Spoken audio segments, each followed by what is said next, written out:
안녕하세요. 안녕하세요. 평안하셨습니까? 네. 오늘은 사대교회 전번 말씀에 이어서 두 번째 메시지입니다. 네. 먼저 본문 한번 읽어봅시다. 그러나 사대의 그 옷을 더럽히지 아니한 자 몇 명이 있어 흰 옷을 입고 나와 함께 다니니 그들은 합당한 자인 영으로라. 이는 나는 이와 같이 흰 옷을 입을 것이요 내가 그 이름을 생명책에서 결코 지우지 아니하고 그 이름을 내 아버지 앞과 그 축사들 앞에서 지시나이다. 귀 있는 자는 성령이 교회들에게 하시는 말씀을 들을지어다. 아멘. 언어 비교를 해보면요, 옷은 복수로 쓰였기 때문에 옷들로 개정해 있고요. 아니한 여기는 과거 시제로 되어 있기 때문에 안 왔던 이렇게 했습니다. 그 다음에 자도 복수이기 때문에 자들로 했고요. 밑에 이제 옷들도 마찬가지로 옷들로 했습니다. 그 다음에 여기에 자인 여기도 복수로 쓰여 있습니다. 그래서 자들인 이렇게 했죠. 네. 뭐 특별히 원어를 뭐 찾아볼 것은 없고요. 그냥 단순한 시제하고 복수인데 단수로 이제 표현된 것들이기 때문에 안 찾아봐도 되겠죠. 네. 이렇게 좋아하죠. 이 말씀 한번 분석해 보겠습니다. 네. 그 4절에 그러나 사대에 그 옷들을 더럽히지 않았던 자들 몇 명이 내게서 흰 옷들을 입고 나와 함께 다니니, 이 말은 말씀하실 대상이 누구인가와 그들에게 주실 축복에 대한 설명, 이렇게 정의했습니다. 무슨 말인지 알겠어요? 네. 말씀하신 대상은 누구예요? 사대 교회에 옷들을 더럽히지 않았던 자들 몇 명이죠? 네. 예. 그들에게 주실 축복은 흰 옷을 입고 나와 함께 다니니. 흰 옷을 입고 주님과 함께 다니니. 이게 뭔 말이에요? 주님이 그들과 동행해 준다는 말이에요. 네. 옷은 뭘 말하냐면 수치를 가리는 도구예요. 계시록 22장 14절을 보면요, 자기 두루마기를 빠는 자들은 복이 있으니 이는 그들이 생명나무에 나아가며 문들을 통하여 성에 들어갈 권세를 얻으려 함이로다. 자기 두루마기를 빠는 자들은 복이 있는. 두루마기가 뭡니까? 겉옷을 말하죠. 예. 계속해서 물론 뭐 어떤 약간 어떤 표현은 다르지만 옷에 대해서 자꾸 나오죠. 네. 예. 두루마기를 빠는 자들은 복이 있대요. 네. 그 이유는 생명나무에 나아가며 문들을 통하여 성에 들어갈 권세를 받으려 한대요. 이게 뭔 말이에요? 생명나무 어디 있어요? 보좌 그 앞에 수정강가에 있죠? 네. 예. 그 다음에 여기 문은 뭘 말해요? 예루살렘 성문을 말하죠? 네. 그러니까 예루살렘 성은 그 신부의 도성이기도 하고 하나님의 보좌가 있는 곳이죠. 네. 예. 그래서 그 예루살렘 성은 이제 보석성으로 꾸며져 있는데 그 누림을 갖게 되는 것은 권세를 말합니다. 예. 그래서 거기에 누림을 갖기 위해서는 두루마기를 빨아야 된대요. 아직까지도 뭔 말인지 정확히 잘 모르겠죠? 이 말이 진짜 옷을 빨아야 되나, 세탁기를 뭐 큰 걸 사야 되나, 성능용을 사야 되나, 아리송 할 수 있잖아요. 네. 예. 계시록 9장에 가면, 19장에 가면 이것이 이제 무슨 말인지 정확히 깨달을 수 있습니다. 19장 7절 한번 볼까요? 자, 같이 한번 읽어봅시다. 우리가 즐거워하고 크게 기뻐하며 그에게 영광을 돌리세. 어린이 양의 혼인자기 이르렀고 그의 아내가 자신을 준비하였으므로 그에게 빛나고 깨끗한 세마포 옷을 입도록 허락하셨으니 이 세마포 옷은 성도들의 어린 행실을 하더라.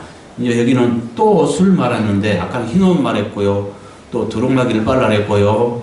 그 다음에 여기서는 세마포를 말하네요. 네. 예.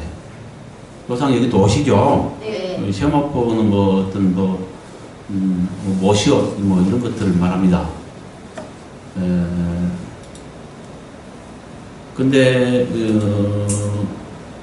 이거 세마포가 지금 준비되었고 준비한 자들이 누구인가를 알 수 있죠. 여기서 네. 누구예요? 어린 양의 혼인. 여기 어린 양은 예수 그리스도를 말합니다. 네. 어린 양의 혼인 기약이 이르렀고 어린 양은 그러니까 예수 그리스도니까 교회의 신랑 되신 걸 말하고요. 네. 그의 아내가 자신을 준비하였으므로 이건 뭐예요? 어린 양의 아내는 교회를 말하죠. 네. 다 모든 교회를 말하는 것은 아닙니다. 네. 그 중에서 정결하게 준비된 자들을 말하죠. 네. 그 아내가 자신을 준비하였으므로 그에게 빛나고 깨끗한 세마포를 입도록 세마포 옷을 입도록 하락하셨으니 이 세마포 옷은 성도들의 옳은 현실로다. 세마포 옷이 뭐라고 그랬어요? 성도들의 옳은 현실. 그러니까 상징이었죠. 옷 빨아라, 흰 옷 입어라, 또 뭐요? 세마포를 입게 한다. 이런 말들을 옷에 대해서 여러 번 여러 각도로 이야기를 했는데 결국 여기서 밝혀진다는 거죠. 옷이 무엇을 상징하는가? 그것은 성도들의 옳은 행실을 상징한다는 거죠. 믿는 자라도 옳지 못하면 심판을 받고 천국에 이르지 못하고 바깥 어두운 세상에 들어가 버리죠. 그 마태복음 22장에 말하는 혼인잔치 비유에 애복 입지 않은 자도 거기도 애복이라고 또 말했네요. 애복 입지 않은 자도 바깥 세상에 들어가 버렸고요. 네. 또 25장에 달란트 비유에서도 한 달란트 받은 자는 주님의 뜻을, 주인의 뜻을 깨닫지 못했어요. 갑절로 남겨야 되는데 안 남겨버렸어요. 그러니까 뜻을 못 깨달은 거죠. 그런 자도 바깥 세상에 들어갔죠. 흰옷이나 애복이나 두루마기를 빠는 거나 마찬가지로 이 옷은 수치를 가리는 도구를 말하고 그 흰옷도 정결함을 말하고 세마포도 신부들의 옷을 말하고요. 두루마기를 빠는 것도 정결한 옷, 깨끗한 옷 이런 것을 말한다는 거죠. 그러니까 의로운 행실, 불의가 없는 불의를 제거한 우리의 그 성도들의 옳은 행실 이것을 말해요. 그걸 상징한 거라는 거죠. 그러니까 보세요. 우리가 믿는 자의 심판이 분명히 있는데 주님 앞에 섰을 때 합당치 않은 자들은 은밀한 죄들, 사람은 우리가 속일지라도 하나님을 속일 수가 없거든요. 나중에 그 은밀한 죄가 다 드러난단 말이에요. 그러면 어찌 되겠어요? 수치를 당하지 않겠어요? 네. 그거예요. 그러니까 행실이 옳지 않으면 수치를 당하잖아요. 네. 마찬가지로 우리가 옷을 안 입으면 수치를 당하잖아요. 네. 그래서 일맥상통하잖아요. 네.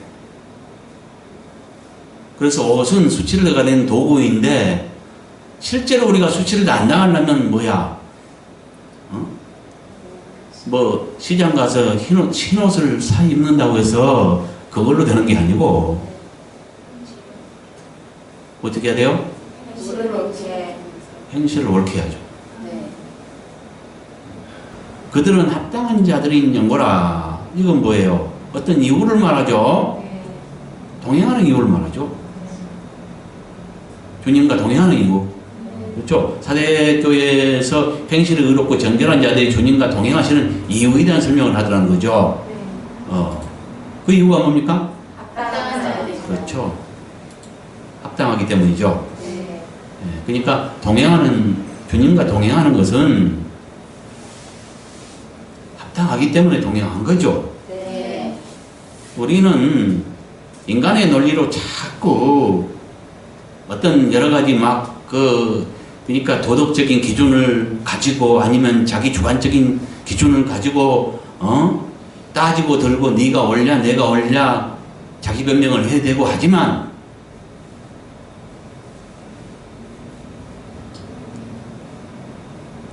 생각해보면 아는 겁니다. 누가 옳은지.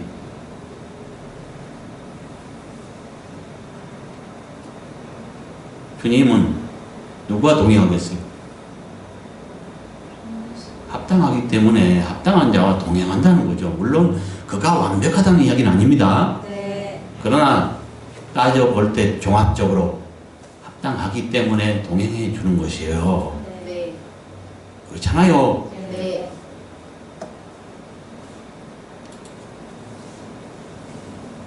이걸 다 합하면 뭐가 돼요? 사대교회에서 행실이 옳아 인정받은 이긴 자들에게 주신 축복입니다.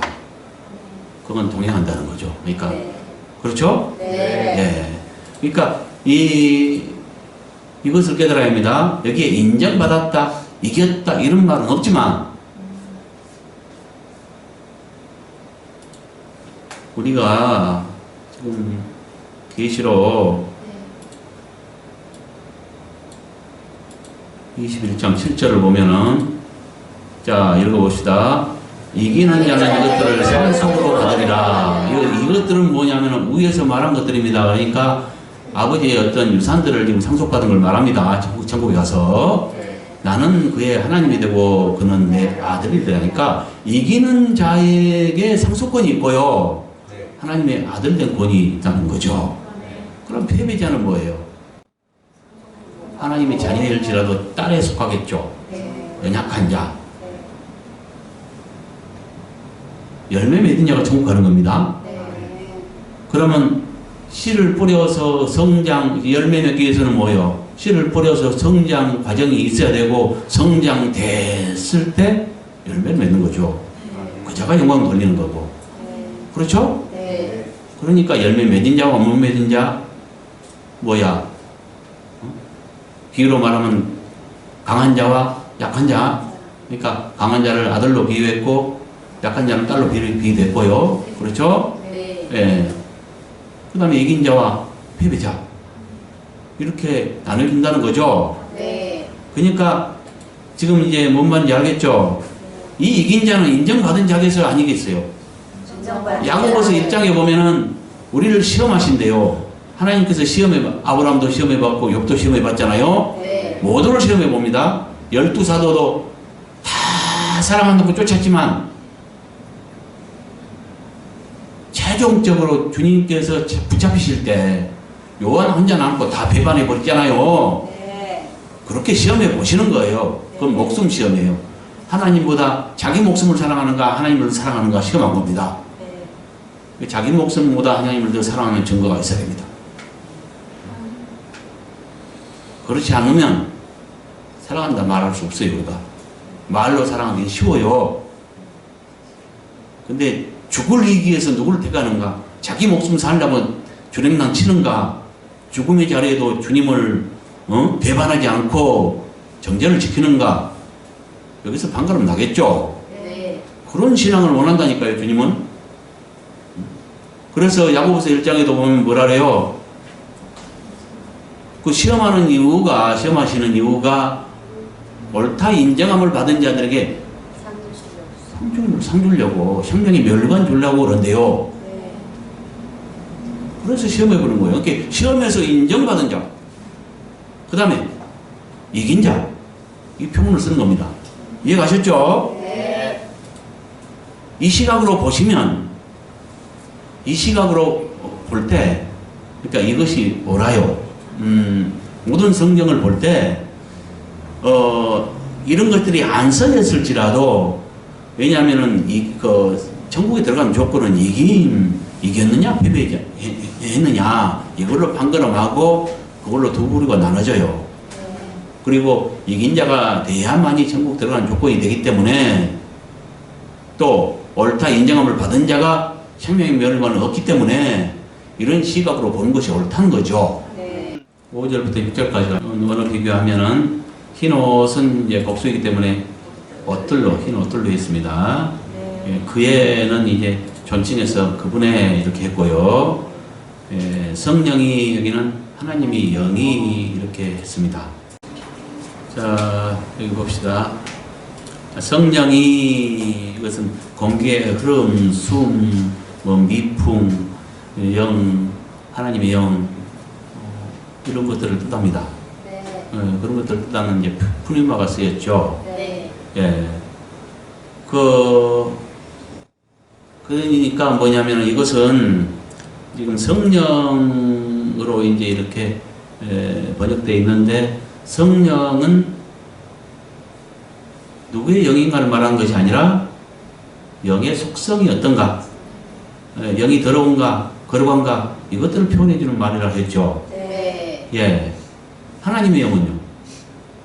누구의 영인가를 말하는 거죠. 이 원어 자체가 사람의 영을 일컫기도 하고 하나님의 영을 일컫기도 하는데 여기에서 이제 그 수식하는 단어가 무엇을 수식하냐에 따라서 하나님의 영이 될 수도 있고 사람의 영으로 이제 표현할 수도 있다는 거죠. 네. 예. 그러니까 이것은 이제 하나님의 영, 이것은 누구의 영? 이걸 지칭하는 말이죠. 네. 이제 오늘날 이제 다 그냥 덮어놓고 성령으로 이렇게 표현을 하고 있고, 그것이 하나님의 영이라고 하는 대명사처럼 쓰이고, 어떤 것은 그래요. 성령이 맞아요. 그러니까, 거룩한 영은, 하나님의 영은 거룩하죠. 네. 예, 그 다음에 이제 그 반대로 이제 더러운 영은 이제 귀신의 영이 더럽거든요. 예, 그래서 귀신을 쫓아도 더러운 귀신아 이렇게 이제 말을 하는데 성령으로 표현하려면 여기에 거룩함을 상징하는 거룩함을 참 나타내는 단어가 있어야 된다는 거죠. 예, 그런 것도 있습니다. 예, 들어있지만 대부분은 많이 없습니다. 그러면 있는 것은 성령으로 하면 번역하면 옳을 것이고 없는 것은 누구의 영인가를 지칭하기 때문에 하나님의 영으로 말하는 것이 옳다는 거죠. 이걸 분석하면 이기는 자는 이와 같이 흰 옷들을 입을 것이요 내가 그 이름을 생명책에서 결코 지우지 아니하고 여기까지는 사대교회와 같은 여건에서 이긴 자들에게 이 땅에서 주실 보상에 대한 설명 이렇게 정의했습니다. 예, 사대교회와 같은 여건에서 이긴 자 이렇게 말을 썼냐면 이거는 지금 이제 순서가 바뀌었습니다. 6절에 기 있는 자는 하나님의 영이 교회들에게 하시는 말씀을 들을지어다 맨 최종적으로 이렇게 말하고 있는데 다른 데서는 어쨌어요? 이 말이 먼저 나왔죠? 네. 먼저 나오고 그 다음에 이긴 자에게 주시는 약속 네. 이것들 말했죠? 네. 그게 나중에 나올지라도 여러분은 그냥 이해를 해야 돼요. 네. 예. 누구에게 한 말이냐? 지금 일곱 교회에게 하신 말씀은 시작은 그 일곱 교회의 목자들에게 하신 말씀이었습니다. 네. 잘한 것 칭찬하고 못한 것 책망하고 예. 고칠 거 고치라고 또 하시고 이렇게 했잖아요. 네. 그러니까 일 개인에게 하신 말씀으로 시작했지만 마지막은 뭐라고 끝내요? 하나님의 영이 교회들에게 하시는 말씀으로 끝난다는 거죠. 네. 그러면 이 교회는 지금 이것은 일곱 교회의 이 보내진 음성들은 약 2000년 전에 있었던 역사입니다. 그렇죠? 네. 그러니까 그걸 2000년 전에 있었던 분명한 역사인데 역사로 끝나버리면 아무 의미가 없는 거죠. 이건 역사로 볼 것이 아니라 역사로 볼 수 없는 이유가 뭐냐면 역사였지만 교회는 언제나 존재하고 어느 시대나 현재적으로 존재하고 교회가 있는 한 그 교회들에게 하신 말씀으로 끝을 맺기 때문에 곧 우리에게 한 말씀이라는 거죠. 그러니까 일곱 교회의 목자들은 일곱 교회와 그 목자들은 대표성을 갖고 그들을 들어서 교회의 문제 현안을 다루면서 전 시대에 있는 모든 교회들에게 하신 말씀으로 끝을 맺는다는 거죠. 그렇죠? 네. 예.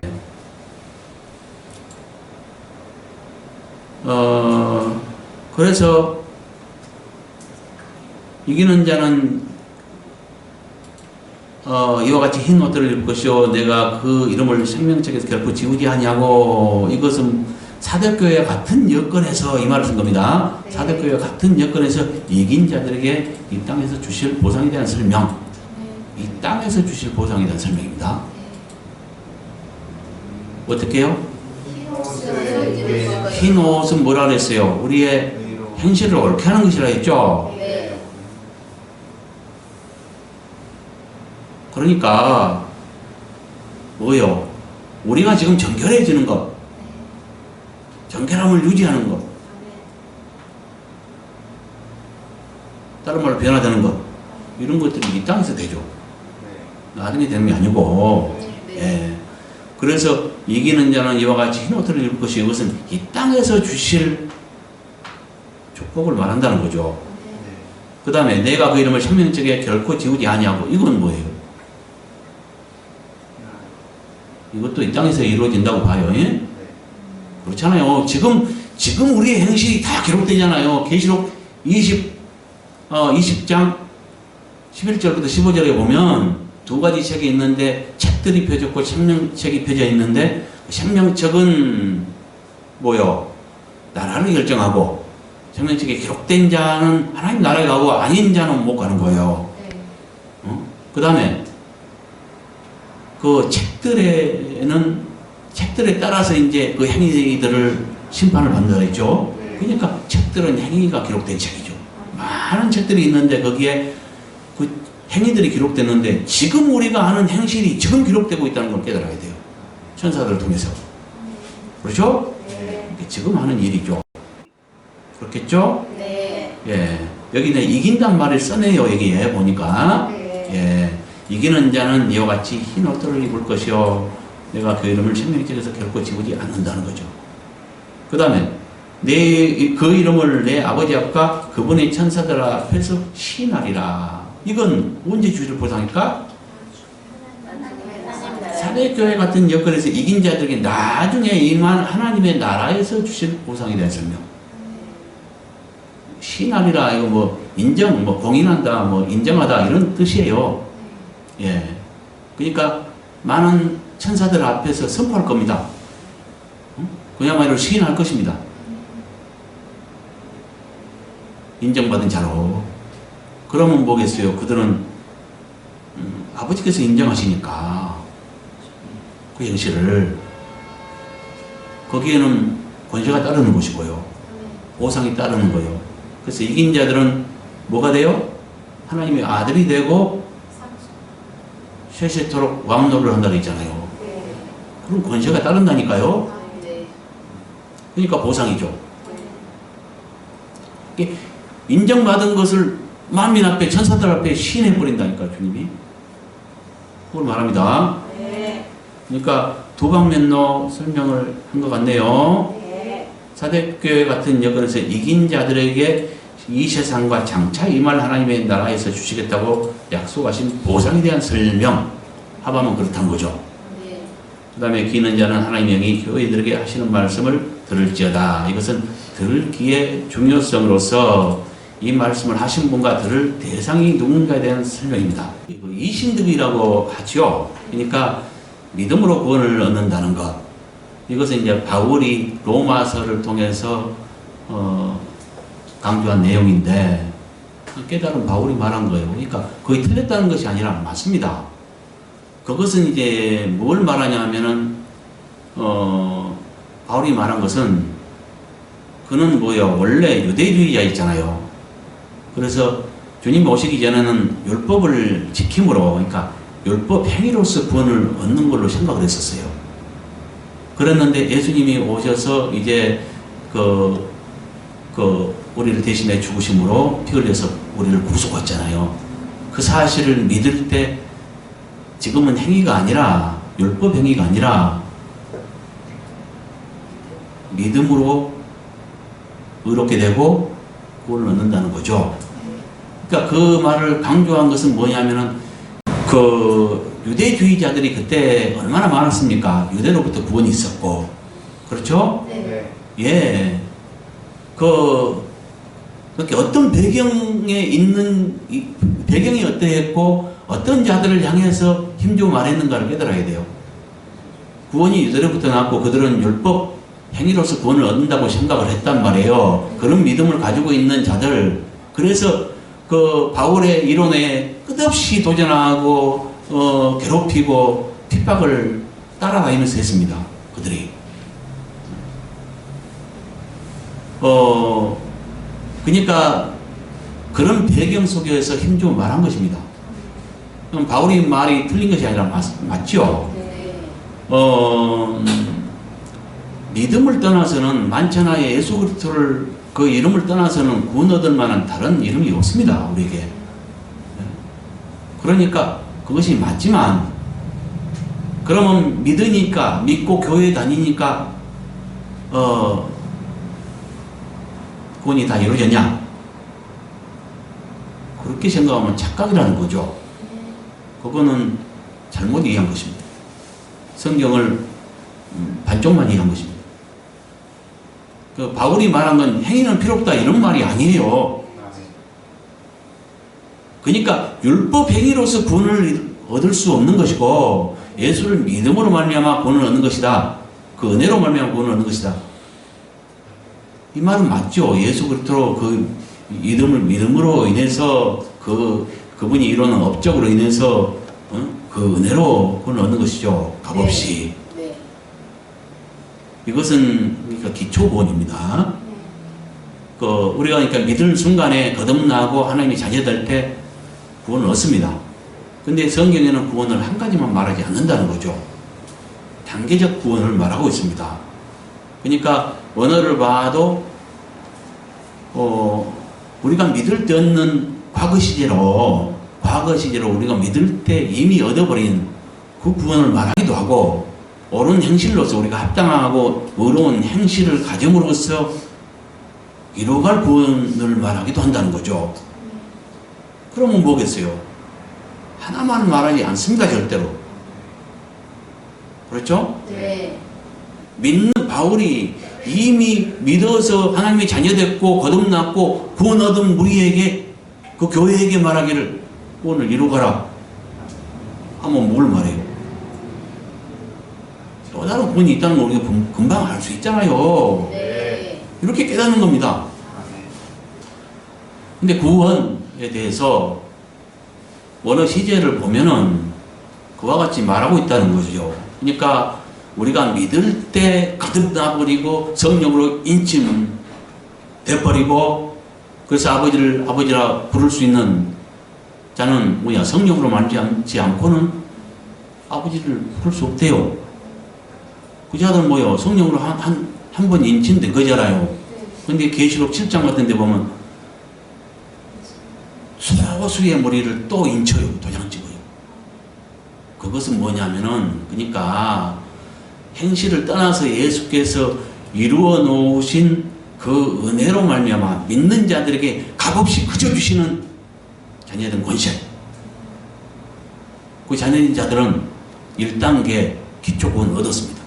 그들은 진노의 세상에서 마치 이스라엘이 애굽에서 홍해 도강을 해서 그러니까 빼냄을 받고 홍해 도강을 해서 광야 생활을 하듯이 우리도 진노의 세상, 이 세상은 진노의 세상입니다. 아버지의 그러니까 진노의 세상, 진노 아래에 있는 세상이에요. 언젠가 불태울. 그 진노의 세상에 있으면은 멸망당하는 거죠. 그 진노의 세상이라고 하는 그 진노의 이치에 있다가 믿고 하나님의 자녀됨으로써 나온 자들이에요. 교회라고 하는 것은. 그러니까 애굽을 탈출하듯이 세상을 탈출한 자들의 모임이 교회인 겁니다. 그렇죠? 네. 그러면 뭐예요? 믿고 자녀된 자는 이제 하나님의 나라 소속이 됐고 기초구원을 얻은 거란 말이죠. 근데 그걸로 끝난 것이 아닙니다. 합당한 행실이 없는 자들은, 애복 입지 않는 자들은 바깥 어두운 곳에 들어가 버려요. 근데 이 문제는 뭐냐면 바깥어둠에 대한 깨달음이 부족해요. 혼인잔치 비후에 그 종들을 불러서 애복 입지 않은 자를 바깥 시장에 집어였단 말이에요. 또 달란트에 비해서도 한 달란트 받은 자 종이잖아요. 네. 다 종들이에요. 어떤 자는 한 달란트, 두 달란트, 다섯 달란트 이렇게 줬는데 그 중에 한 달란트 받은 자는 주님을 오해해서 주인을 오해했다 그랬죠. 갑절로 남겨야 되는데 뜻을 몰라서 묻어둬 버렸어요. 활용하지 않은 겁니다. 장사미천으로 활용해서 주님 나라를 위해서 갑절로 그 달란트를 활용해야 되는데 장사미천을 안 해서 버림을 받고 바깥어두운 세상에 들어갔단 말이에요. 그러니까 바깥어두운 것은 뭐예요? 유황 불못이 아닙니다. 네. 믿는 자의 징계장소인 걸 깨달아야 돼요. 그러니까 뭐예요? 기초권을 세상 불탈 진노의 세상에서 기초권을 얻었어요. 나왔어요. 탈출했어요. 완성된 게 아닙니다. 네. 이게 씨뿌린 것 같아요. 하나님 나라가 씨뿌린 것 같고 하나님 우리를 농사 짓고 계세요. 자라가야 해. 열매 맺은 자가 들어가요. 네. 그러면 뭐요? 열매 맺기 위한 조건이 뭐요? 장성한 것, 네. 성장하는 거. 네. 성장하지 않으면 열매 맺지 못하고 열매 맺지 못하면 천국에 못 들어가고 그러니까 들어갈 자와 자녀 중에서도 들어갈 자와 못 들어갈 자가 있네. 그렇죠? 아까 네. 계시록 21장 7절에 봐도 분명히 이긴 자가 들어간다 그랬고 상속한다 했고 네. 맞죠? 네. 그러니까 안 믿어서 진노의 세상에서 불탈 악한 자나 믿지 않는 자는 유황 불못에 들어가는 것이고 믿고 자녀 된 자 중에서 둘로 나눠서 이긴 자들은 천국에 들어가고 못 들어간 자는 못 이긴 자는 바깥 어둠의 세상 믿는 자의 징계 장소에 들어간다는 거죠. 네. 이걸 깨달아야죠. 그렇다면 우리가 믿음으로 구원을 얻지만 믿고 은혜로 구원을 얻고 세상을 탈출했지만 우리의 옳은 행실을 가짐으로써 열매를 맺을 때 최종적인 그러니까 2단계로서 더 한 단계 더 나아가서 아버지 천국에 들어가는 것이지 그렇지 않은 자는 못 들어간다는 거죠. 맞죠? 네. 이거에 대해 잘 몰라. 그러니까 이 신득이를 오해를 했어요. 그냥 믿음으로 구원 얻었다고 생각해버리고 교회 다니니까 천국 간다고 생각을 많이 해버린다는 거죠. 이건 착각입니다. 여러분의 주인은 누굽니까? 어? 어? 여러분의 주인은 누구예요? 하나님과 주 예수. 하나님 아버지예요? 왜 주인이에요? 저희를 창조하셨고 저희를 그렇죠. 구원하시고 창조하셨으니까. 피 흘려서 그 다음에 그러면 몇 가지 더 물어볼까요? 여러분은 주인으로 삽니까? 종으로 삽니까? 그 노예로 삽니까? 종이란 말은 노예란 뜻이에요? 주인의 노예로 삽니까? 노예는 아무 권리가 없는 거예요. 그러니까 주인에 속한 자예요. 그러니까 주인에 내가 속했으니까 내 아들, 딸도 내 것이 아니야. 내가 관리할 뿐 내 자체가 내 것이 아니고 주인 것이면 내가 가진 모든 것도 재물도 아파트도 그 집이나 차도 가진 모든 재산도 다 누구 거냐? 주인 거예요. 여러분 그렇게 삽니까?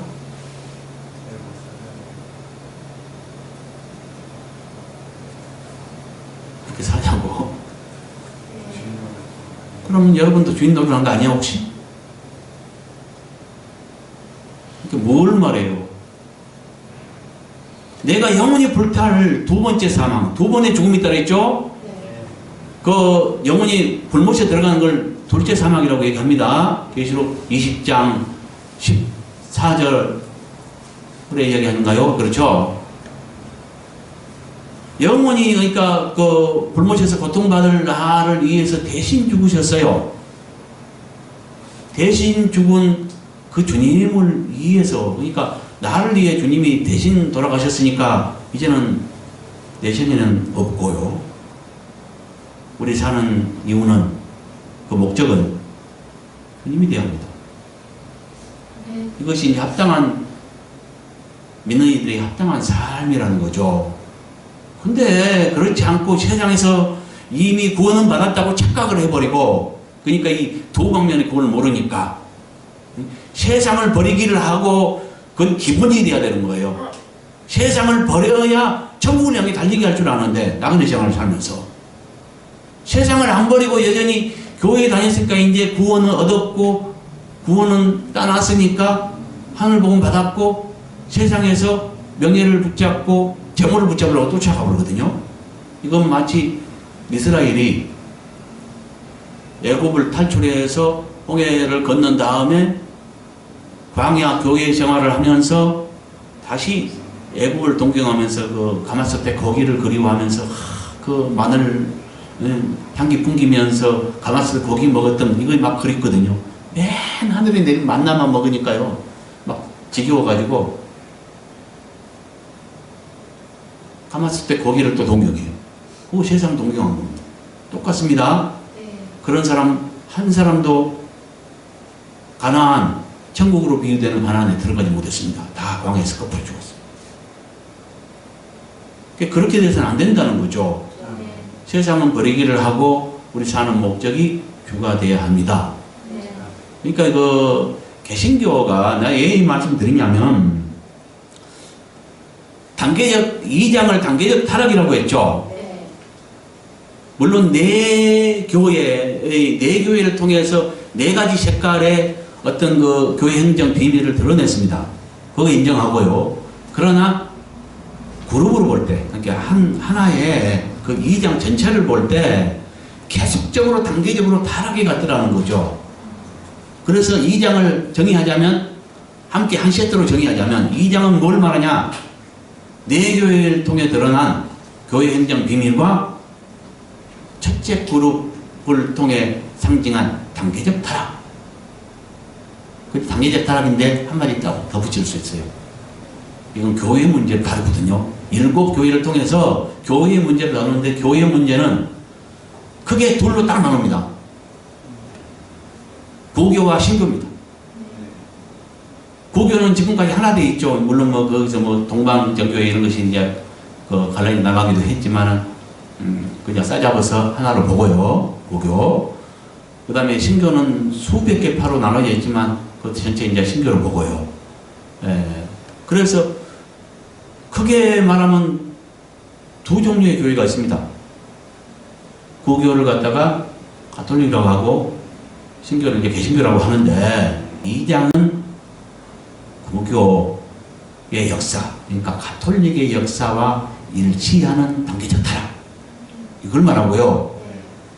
3장은 이것은 좀 이따가 결론 내릴게요.